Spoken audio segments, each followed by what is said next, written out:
I hope you're having a great day. Well, today's topic is going to be a little bit different. Most of our talks and our videos revolve around how to lose weight, how to burn fat, how to lose belly fat. Well, we've been getting a lot of requests from all over the world about how to gain weight. What about a population of people who are looking to gain weight? They're thin, they're extremely slim, and they want to put on weight. So we have a lot of questions coming in, and today we should talk about how you can put on weight. We have to understand that putting on weight is not about just eating more and more food.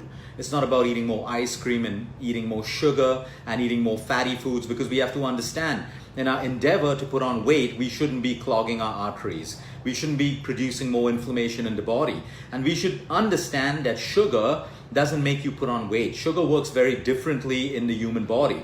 Overconsumption of sugar leads to cravings. We overeat because we have an insulin crash in the human body, and because we have more calories going into our system, the root cause is sugar, which has made us eat more calories, and that's why we put on more weight. So you could be eating all the sugar in the world and not putting on any weight. So we have to understand how the human body works when it comes to putting on weight. Now, it may be different from everyone, so we're going to go over a list of things and a list of options today that you can try. We have to understand that there is no one solution for everyone, because everyone is unique. For some people, they may naturally have lower appetite, so putting on weight may be a problem. For some people, they may have stomach issues, which means this is the most common case that we see amongst people who are trying to put on weight. They go on eating and eating and eating, but they're not breaking down and absorbing nutrients from the food. They have a digestive disorder, they have an issue in their gut, or they have very low stomach acid. So sometimes for people like this, they need to look at their bowel movement. They have to look at their stools. And in your stools, you got to see if you have bits of undigested food. If you have bits of undigested food, and the best way to do this is have a bowl of corn. And you want to make sure that there are no full pieces of corn in your stool. If you have undigested pieces of corn or any food in your stool, it tells you that your body is not breaking down and absorbing your food the right way. And that could be a big issue.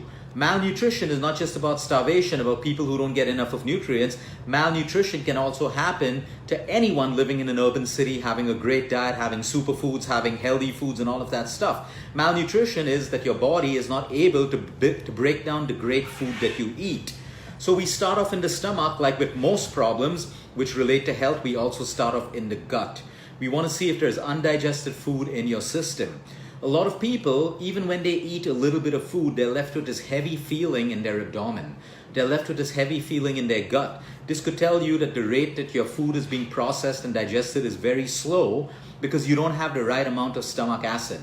Now, this is very common in people who constantly overeat, constantly eat junk food and sugar, because your body goes on producing acid. And then you're put on an antacid. So a lot of people who are on antacids, the antacid gives you relief, but it stops your stomach from producing acid. Now, our stomachs do require acid in the right amount to break down food. So if you don't have the right amount of stomach acid to break down food, you have unprocessed and undigested food that doesn't break down into nutrition, doesn't get absorbed, and comes out in your poop. So we got to look at what's happening in the stomach. There are myths about whether we should eat more or eat every 2 hours. Again, everyone is unique. Now, if you digest your food quickly because you have a high metabolism, I would prefer that you eat every 3 to 4 hours. You see, your digestive system uses a lot of energy to break down food. So if I have a normal vegetarian meal, it roughly takes about 3 to 3.5 hours to digest completely. A non-vegetarian meal with meat would possibly take about 4 to even 5 hours to digest completely.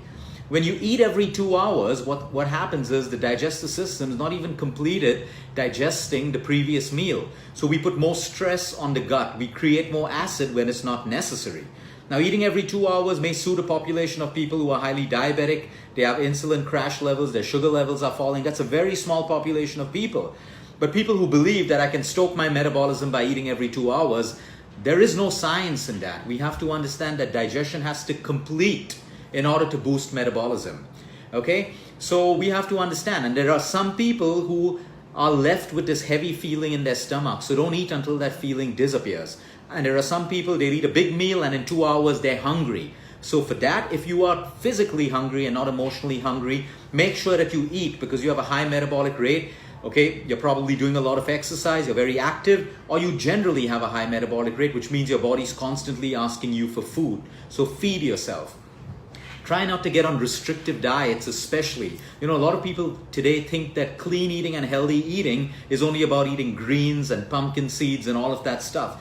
No, it isn't that way. You know, you want to aim for clean eating. When you eat clean and give your body what it needs, it performs. We don't have to overdo it. We don't have to go to extremes to add health to our body, because we would visibly see this difference if everyone who only eats fruits, everyone who only eats salads, everyone who's only eating organic, vegan, all of that stuff. You would notice a complete, difference in the way they look, the way they behave, and their health problems. We don't see that difference just yet.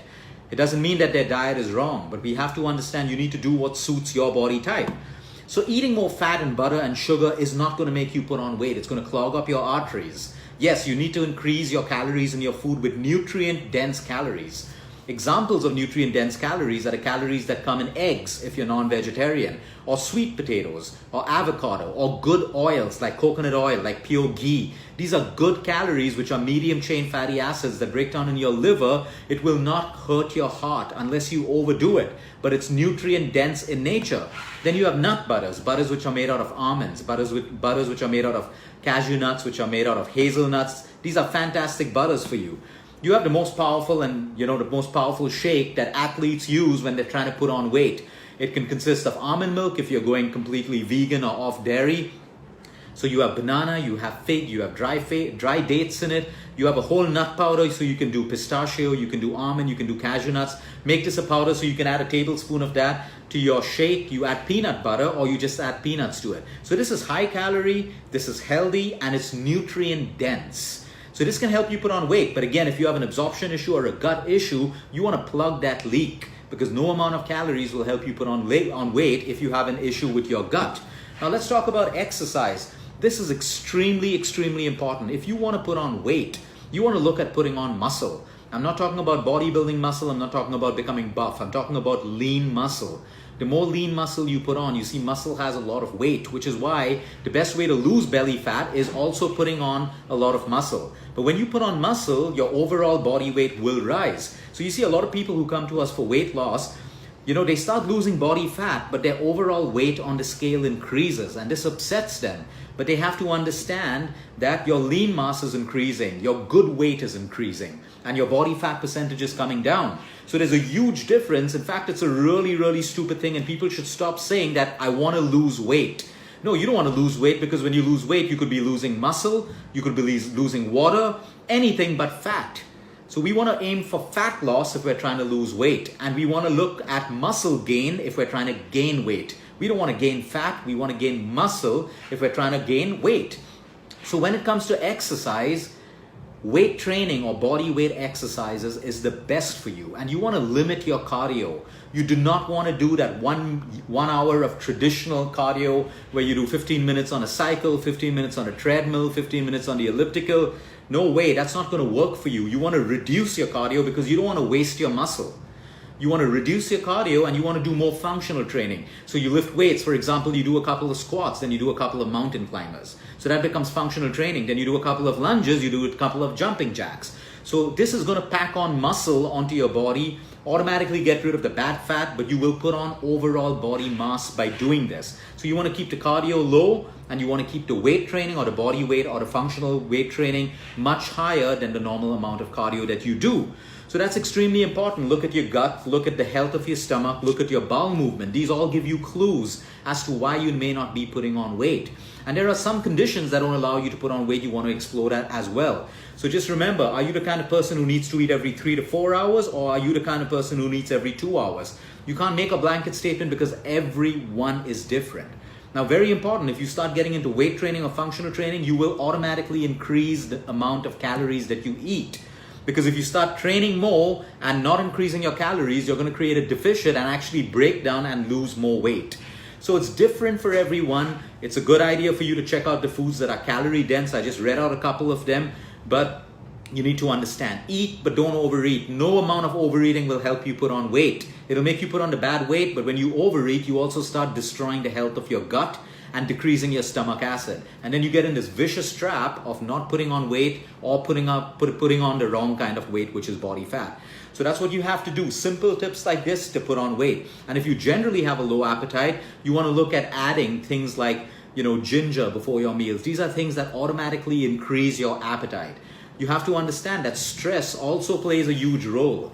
Most people, stress makes you eat more, but there is a population of people who go through stress where they don't feel like eating at all. Extreme opposites. When you're stressed, you don't feel like eating. So you want to look into your life and introspect if you have high stress levels, and that's the reason why you're not eating, or that's why you're skipping meals. That's where you got to fix it. You got to start meditating. You got to start doing things to manage your emotional health.